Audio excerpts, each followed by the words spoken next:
નમસ્કાર વિદ્યાર્થી મિત્રો, આપ સૌનું સ્વાગત કરું છું મારી યુટ્યુબ ચેનલમાં. મિત્રો, છેલ્લા ઘણા સમયથી આપણે સૌ આતુરતાથી રાહ જોઈ રહ્યા હતા. તમે સખત મહેનત કરી રહ્યા હતા. એટલે જવાહર નવોદય વિદ્યાલય પ્રવેશ પરીક્ષા ધોરણ 6 માટેની બસ સમય આવી ગયો છે. તારીખ 18/1/2025 શનિવારના રોજ આ પરીક્ષા આપવા જઈ રહ્યા છો આપ સૌ. ત્યારે પરીક્ષા આપવાથી પહેલા અમુક જરૂરી અને અગત્યની બાબતો માટે આજનો હું વિડીયો તમારી સમક્ષ લઈને આવ્યો છું. હું આશા રાખું કે આ બાબતો તમને ખૂબ જ ઉપયોગી અને ખૂબ જ મહત્વપૂર્ણ રહેશે તમારા માટે પરીક્ષાથી પહેલા. તો મિત્રો, જ્યારે આ પરીક્ષા લખવા જઈ રહ્યા છો ત્યારે આ બાબતોને એક વખત જરૂરથી જોઈ લેજો. જો કે જે વિદ્યાર્થી મિત્રો મારા નવોદય ઓનલાઈન કોચિંગ, જે ફ્રી ઓનલાઈન કોચિંગ જે હું ચલાવું છું, એમાં જેટલા વિદ્યાર્થી મિત્રો જોડાયેલા છે તેમજ તમામ સોશિયલ મીડિયા પ્લેટફોર્મ પર પણ મેં આ રિટર્ન મેસેજ એટલે લખાણ મેસેજ મેં કરેલ છે. તેમ છતાં આજના વિડીયો સંદેશ, આજના મારા વિડીયો મેસેજ દ્વારા હું આ બાબતોને થોડુંક વિસ્તારપૂર્વક તમારી સમક્ષ રજૂ કરીશ, જે તમારા માટે ખૂબ જ મહત્વપૂર્ણ અને ઉપયોગી રહેશે. આશા રાખું કે તમે આ વિડીયોને તમે છેલ્લે સુધી જોજો અને તમારા અન્ય મિત્રોને પણ આ વિડીયો તમે જો હોય, જે પણ મિત્રો તૈયારી કરતા હોય, તો તેના માટે તમે આ વિડીયો તમે જરૂર શેર કરજો. ચાલો મિત્રો, આપણે વધુ વાત નહીં કરીએ. આપણે મહત્વની બાબતો કઈ છે તેના વિશે આપણે વિસ્તારપૂર્વક જાણીશું, ચર્ચા કરીશું. તો મિત્રો, આપ સૌ 18/1/2025 પરીક્ષા આપવા જઈ રહ્યા છો. તો સૌથી મહત્વપૂર્ણ બાબત, કાંઈ પણ બાબત મગજમાં ટેન્શન એટલે ગભરાયા વગર શાંત મગજે, તમને બધું આવડે છે, હું બધું જાણું છું, મારી સારી પ્રેક્ટિસ થઈ ગઈ છે, હું બધા પ્રશ્નો અટેન્ડ કરીશ, હું બધા પ્રશ્નો લખીશ, આવું એક પોઝિટિવ માઇન્ડ લઈને પરીક્ષામાં લખવા જવાનું. બરાબર છે મિત્રો? ચાલો આપણે શરૂઆત કરીએ. તો જવાહર નવોદય વિદ્યાલય પ્રવેશ પરીક્ષા 2025 ધોરણ 6 પરીક્ષાની તારીખ 18/1/2025 શનિવાર. પરીક્ષા આપવા જતા પહેલા અગત્યની બાબતો. દરેક વિદ્યાર્થીએ પરીક્ષા આપવા જતી વખતે સૌથી પહેલા મિત્રો હોલ ટિકિટ એટલે એડમિટ કાર્ડ, જે મેં તમને જણાવેલું છે, એડમિટ કાર્ડ તમારે ડાઉનલોડ કરી પ્રિન્ટ કઢાવી લેવાનું ખાસ, જેની અંદર તમારું પરીક્ષાનું સ્થળ અને જરૂરી સૂચનાઓ પણ એ એડમિટ કાર્ડની અંદર આપેલી છે. બરાબર? સૌથી પહેલું એ. પછી પરીક્ષામાં બ્લુ કે કાળી પેન, બ્લુ પેન આપણે જે વાપરતા હોઈએ, ડેલી વાપરીએ છીએ આપણે શાળામાં, એ બ્લુ અથવા કાળી પેન, જેલ પેન નહીં મિત્રો, જેલ પેન બિલકુલ નહીં વાપરવી. બની શકે તો મિત્રો આધાર કાર્ડ સાથે લઈ જવાનું, કારણ કે આધાર કાર્ડ ઘણીવાર સુપરવાઇઝર ત્યાંના એન્ટ્રીમાં તમને માંગશે કે તમે આ પર્ટિક્યુલર તમે જ છો, એ પરીક્ષા આપવા જઈ રહ્યા છો, તો આધાર કાર્ડ ચેક કરી શકે છે. ઘણા સ્થળો પર ચેક થાય છે, ઘણા સ્થળો પર નથી થતું. તો એક આધાર પુરાવો આપણો રહેવો જોઈએ કે હું પોતે એ જ વિદ્યાર્થી છું જે પરીક્ષા આપવા જઈ રહ્યો છું. તો આધાર કાર્ડ તમારે ફરજિયાત લઈ જવાનું રહેશે. સાદું ઘડિયાળ વગેરે સાથે લઈ જાઓ. સાદું ઘડિયાળ એટલે ડિજિટલ ઘડિયાળ હોય તો ચાલે, પણ અંદર સ્માર્ટ વોચ નહીં ઉપયોગ લેવા મળશે, સ્માર્ટ વોચનો ઉપયોગ નહીં લેવા મળે. સાદું ઘડિયાળ જેની અંદર તમને ટાઈમ બતાવે એવું ઘડિયાળ તમે સાથે લઈ જઈ શકો. ચલો, નેક્સ્ટ બાબત છે, ઓએમઆર શીટમાં સુપરવાઇઝર જ્યાં સુધી લખવાનું ન કહે ત્યાં સુધી કંઈ લખવું નહીં, સૂચના આપે ત્યારે બાદ જ લખવું. ઘણીવાર વિદ્યાર્થી મિત્રો ઉતાવળ કરી નાખતા હોય, જલ્દી ફટાફટ લખવા જાય અને એકથી બીજું લખી આવતા હોય છે, ભૂલ કરતા હોય, પછી ચેકચાક કરે. મિત્રો, ઓએમઆર શીટમાં ચેકચાક બિલકુલ નહીં ચાલે. એ ખાસ બાબત યાદ રાખજો.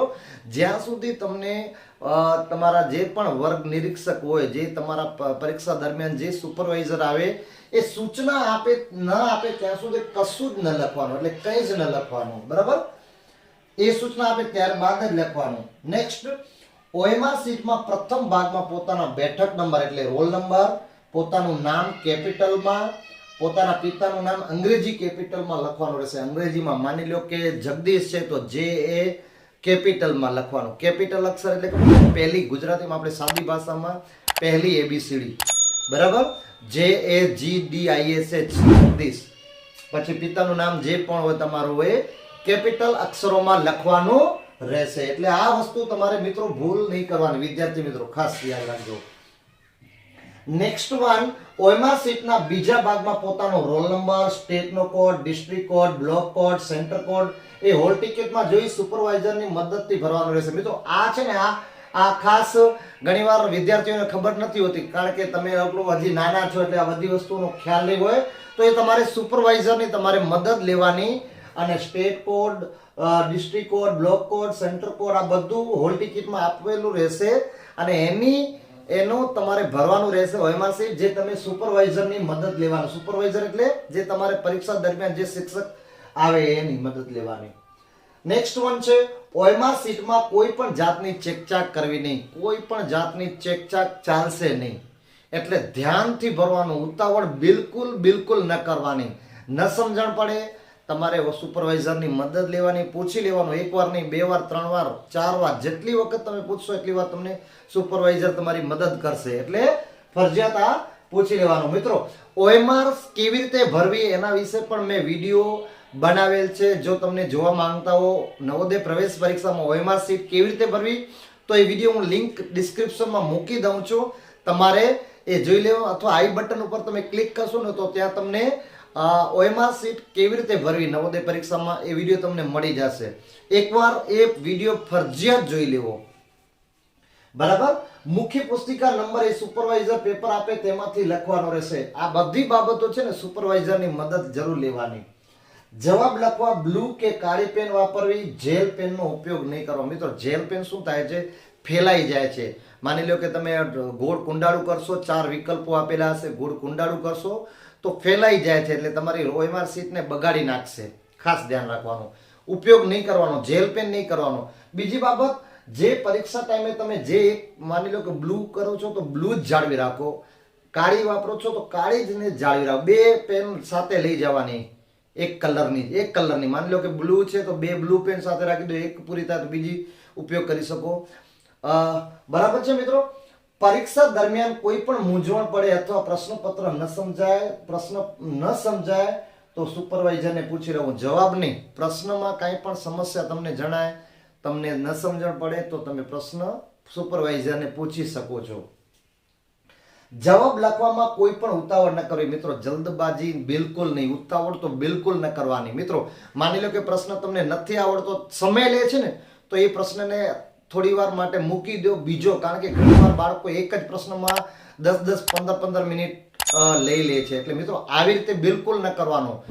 સમયનો પાબંદ, સમયની મહત્વ સમજવાનો. તમારે એ સમય 80 તમારા જે પ્રશ્નો છે, બરાબર છે, 80 પ્રશ્નો તમારે જે તે તમારો સમય દરમિયાન તમારે એ પ્રશ્નોને અટેન્ડ કરવાના.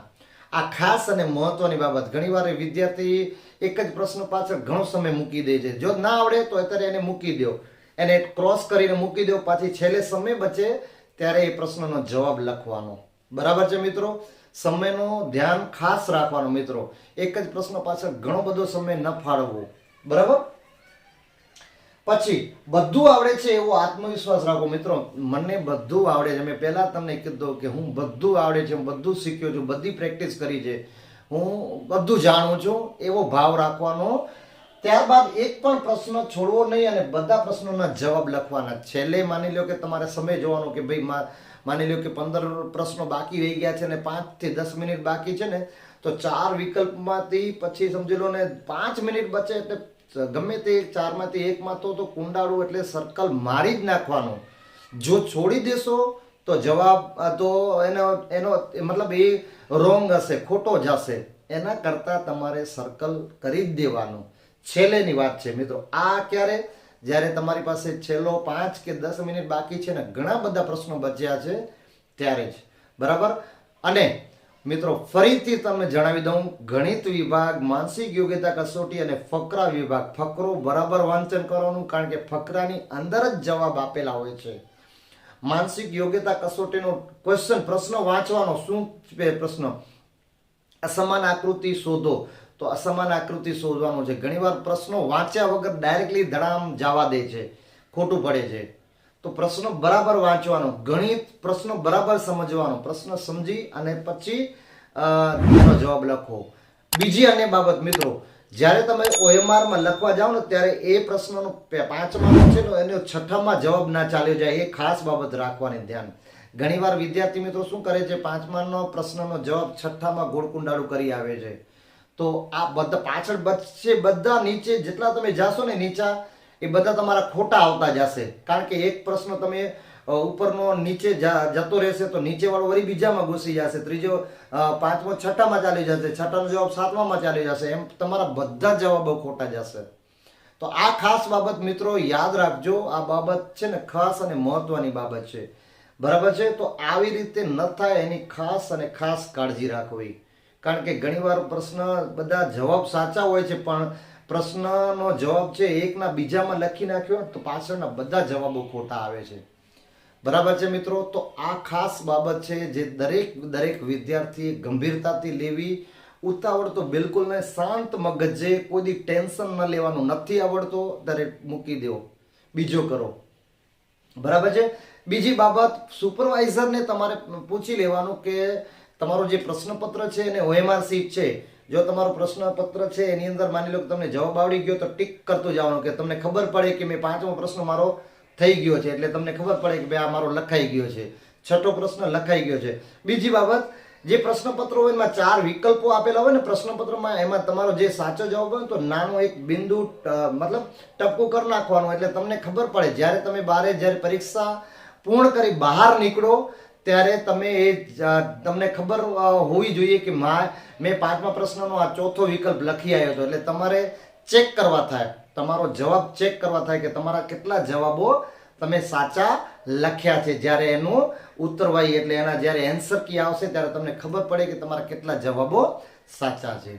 તો આશા રાખું મિત્રો, જે મેં આ બાબતો, જે સૂચનાઓ, જે માહિતી પરીક્ષા લખવાથી પહેલા જે બાબતો મેં તમને જણાવી તે તમને સમજાઈ ગઈ હશે. અને ફરીથી મિત્રો, જવાહર નવોદય વિદ્યાલય પ્રવેશ પરીક્ષા આપ સૌ સફળ બનો, સારી જાય, એકદમ બધું આવડી જાય એવી બધા સૌને વિદ્યાર્થી મિત્રોને ઘણી શુભેચ્છાઓ. સારી રીતે લખજો, ટેન્શન લીધા વગર, ગભરાયા વગર પરીક્ષા લખજો. આપ સૌ સફળતાઓ એવી શુભકામનાઓ સાથે ફરી મળીશું નેક્સ્ટ વિડીયોમાં. ત્યાં સુધી થેન્ક યુ, ધન્યવાદ.